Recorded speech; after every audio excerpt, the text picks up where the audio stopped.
মাল পাচ্ছিলেন না আপনারা? 7 বছর কে তুলছিল মালটা? ইয়ারা তুলতেছিল, লিঙ্ক করা তো ছিল আর ইয়ারা তুলতেছিল। লিঙ্ক করা ছিল না, তুই চালটা তুলে আনছি না, লিঙ্ক করা কথা তুই চালটা আনছিস না বল। তুই সিধাবি তারপরে আমাকে বলবি। যে কার্ডগুলো জমা করেছিলেন সেই কার্ডগুলো দেখেন আপনার কিনা। পুরুলিয়া জেলার ঝালদা 2 নম্বর ব্লকের উকমা গ্রামে অন্তর্দয় অন্ন যোজনার রেশন কার্ড বন্ধক রেখে বছরের পর বছর সরকারি রেশন আত্মসাতের অভিযোগ ঘিরে চাঞ্চল্য ছড়িয়েছে। গ্রামের বেশ কয়েকটি তফসিলি জাতিভুক্ত কালিন্দী পরিবার অভাবের তাড়নায় 5-7 বছর আগে গ্রামের কয়েকজন ব্যক্তির কাছ থেকে টাকা ধার নেয় বলে অভিযোগ। সেই সুযোগে সুসেন মাহাতো, মুরলী মাহাতো, চণ্ডী মাহাতো সহ কয়েকজন ওই রেশন কার্ড নিজেদের কাছে রেখে দেন। গ্রাহকদের দাবি, তাদের নামে বরাদ্দ চাল, চিনি ও অন্যান্য রেশন সামগ্রী দীর্ঘদিন ধরে ডিলারের কাছ থেকে তুলে নেওয়া হলেও সেগুলি প্রকৃত উপভোক্তাদের হাতে পৌঁছায়নি। স্বামীর চিকিৎসা কিংবা সংসারের চরম আর্থিক সংকটের কারণে ধার নেওয়া পরিবারগুলি 5 বছরেরও বেশি সময় ধরে সরকারি প্রাপ্য থেকে বঞ্চিত রয়েছে। রেশন কার্ড বন্ধক রেখে 6,000 টাকা, কোথাও 10,000 টাকা এইভাবে দিন গুজরান করছিলেন পুরুলিয়ার প্রত্যন্ত এলাকার ঝালদা 2 নম্বর ব্লকের বেশ কয়েকটি কালিন্দী পরিবার। এইভাবেই তারা দিনের পর দিন রেশন বন্ধক রেখে ওই টাকা ধার নিয়ে বিভিন্ন কাজে ব্যবহার করতেন। রেশন কার্ড বন্ধক রাখা একদিকে যেমন অন্যায়, অন্যদিকে রেশন কার্ড যিনি বন্ধক রেখে টাকা ধার দিচ্ছেন তিনিও অনৈতিক কাজ করছেন। এই রকম একটা অভিযোগ পেয়েই তোলপাড় হয়ে গেল ঝালদা 2 নম্বর ব্লকের উকমা গ্রামে, যেখানে বেশ কয়েকজন গ্রামবাসী তারা কিন্তু টাকার বিনিময়ে রেশন কার্ড বন্ধক রাখতেন। এবং আমরা যেটা খবর পেয়েছি, অন্তর্দয় যোজনার যে রেশন কার্ড সেটা কিন্তু বন্ধ রেখে যে রেশন সামগ্রী সেটা কিন্তু নিজেরা আত্মসাৎ করতেন। ঘটনা প্রকাশ্যে আসতেই পুলিশ গ্রামে পৌঁছে কয়েকটি রেশন কার্ড উদ্ধার করে প্রকৃত মালিকদের ফিরিয়ে দিয়েছে। তবে এখনো বহু কার্ড উদ্ধার হয়নি বলে অভিযোগ। এই 1-1.5 মাস থেকে। ওনারা তো বলছে 4-5 বছর ধরে আপনি না রাখছেন। আপনি ওনাকে ডেকে নিয়ে আসুন, আমি আপনাকে সামনাসামনি বলে দেবো আপনাকে। উনি আমাকে দিয়েছেন, আপনি বলুন, আমি ওনাকে আমি দিয়ে দিচ্ছি। হাতে ফেরত দিবেন যে কার্ডগুলো আপনি নিয়েছিলেন, হ্যাঁ আপনি সেই কার্ডগুলো নিজের হাতে ওনাকে ফেরত দেবেন, ঠিক আছে? না, আমি উনি আসুক নিয়ে যান, আমার ওটা কোনো আপত্তি নেই। হ্যাঁ আমরা দেখেন আপনার কিনা। যে কার্ডগুলো জমা করেছিলেন সেই কার্ডগুলো দেখেন আপনার কিনা। সবটাই হ্যাঁ, আর ওটা মুরলী কাঠ নিয়ে কটা আছে? কটা নাই, দেখি গুনুন। 5 উনি বাড়িতে আসলে আমরা সেই কার্ডটাও আপনাকে ফেরত দেবো, ঠিক আছে? ফেরত দেওয়া করাবো। কতদিন ধরে এই এই এই কার্ডের মাল পাচ্ছিলেন না আপনারা? 7 বছর কে তুলছিল মালটা? ইয়ারা তুলতেছিল, লিঙ্ক করা তো ছিল আর ইয়ারা তুলতেছিল। পেঁদলাই দিয়েছি তো। লিঙ্ক করা ছিল না, তুই চালটা তুলে আনছিস না, লিঙ্ক করা কথা তুই চালটা আনছিস না বল। তুই সিধাবি তারপরে আমাকে বলবি। ইনার কার্ড স্যার টোটালি বন্ধ আছে। আমি বলি শুনুন তো তুমি রাখিয়েছো বলে না তুমি বন্ধ না হয়েছে। দিদি, আমি বলি শুনুন, আপনার যে কার্ডগুলো সুসেনের কাছে ছিল, হ্যাঁ। মানে সুসেন মাহাতো, হ্যাঁ। সেই কার্ড এখন আপনার হাতে আছে কটা আছে? 6টা আছে। আর একটা কার্ড কে নিয়েছিল? এই মুরলী কালী, মুরলী কালিন্দী। মুরলী মাহাতো। এখন মুরলী বাড়ি গেছিলাম, মুরলীকে বাড়িতে পাওয়া যায়নি। আমরা এর চেষ্টাতে আছি, যেমন আপনি 6টা কার্ড ফেরত পেয়েছেন, আমাদের প্রচেষ্টা আপনার সেই কার্ড আপনার হাতে থাকবে। যার কার্ড তার হাতে থাকবে, এইটা সরকারের নির্দেশ, প্রশাসনও তাই চাইবে, যার কার্ড তার হাতে থাকবে। সরকারি যা মালামাল, যা সুবিধা মানুষের জন্য আছে, তার কার্ডে সে যা প্রাপ্য সেটা পাবে।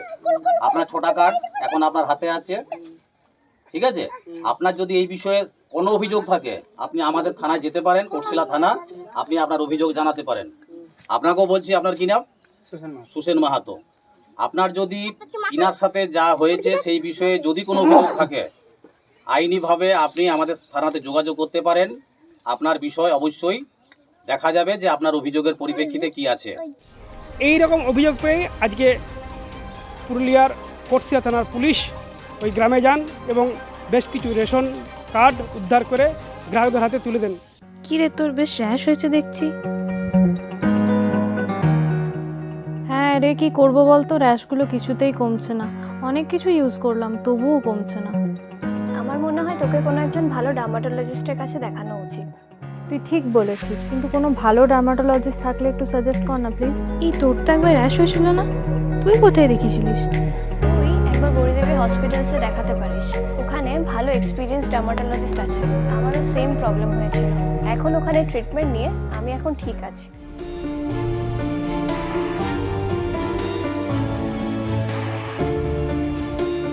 গৌরী দেবী হসপিটাল, রাজবাঁধ, দুর্গাপুর। যোগাযোগ 8001003333, 8001113333।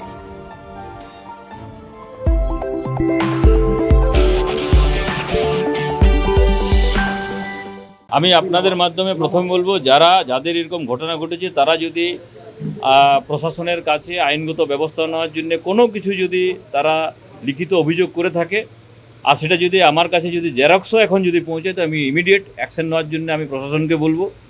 কিন্তু অভিষেক ব্যানার্জি অ্যান্ড কোম্পানি এতটা যে নিচে নেমে যাবে সেটা আমি ভাবতে পারিনি।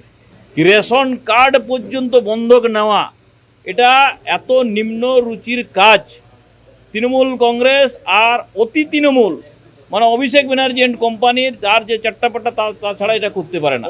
তারা পশ্চিমবাংলা জুড়ে যেভাবে জ্বালিয়ে খেয়েছে, শেষে রেশন কার্ডকেও বন্ধক নেওয়া শুরু করেছিল, সামান্য মানুষকে একদম মানে সে বলে না গলা টিপে নিয়ে নেওয়া, আদায় করা, সেই অবস্থা করে রেখেছিল। এটার উপরে একদম ব্যবস্থা নেওয়া উচিত। প্রশ্ন উঠেছে, হস্তান্তর অযোগ্য সরকারি রেশন কার্ড কিভাবে বছরের পর বছর অন্যের দখলে রইল এবং প্রশাসনের নজর এড়িয়ে এই অনিয়ম চলল কিভাবে?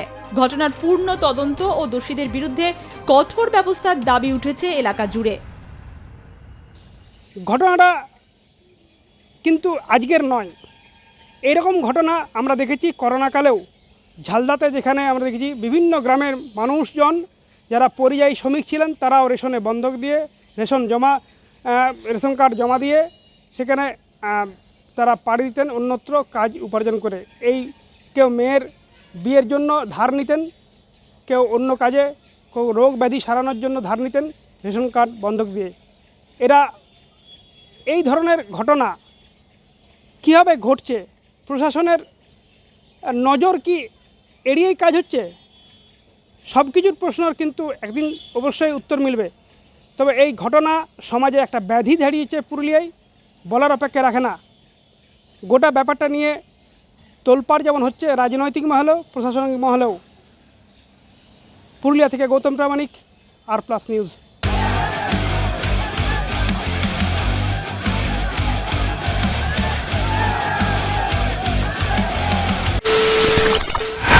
খবরের নামে প্রতিদিন সন্ধে আপনার ড্রয়িং রুমে কি শুধুই চিৎকার চেঁচামেচি খেয়ে আসে? বিতর্কের নামে চলে গালাগালি আর কাদা ছোড়াছুড়ি। এবার সময় পরিবর্তনের, কারণ আমরা কান ফাটানো চিৎকারে বিশ্বাস করি না। আমরা বিশ্বাস করি খবরের সত্যতায়। আমরা কোনো পক্ষের হয়ে গলা ফাটাই না, আমরা সাধারণ মানুষের হয়ে প্রশ্ন তুলি। চিৎকার নয়, শুধু খবর হবে যেখানে বিতর্ক আছে কিন্তু কুৎসিত ঝগড়া নেই। সঠিক তথ্য, বিশ্বস্ত খবর। নজর রাখুন আর+ নিউজে।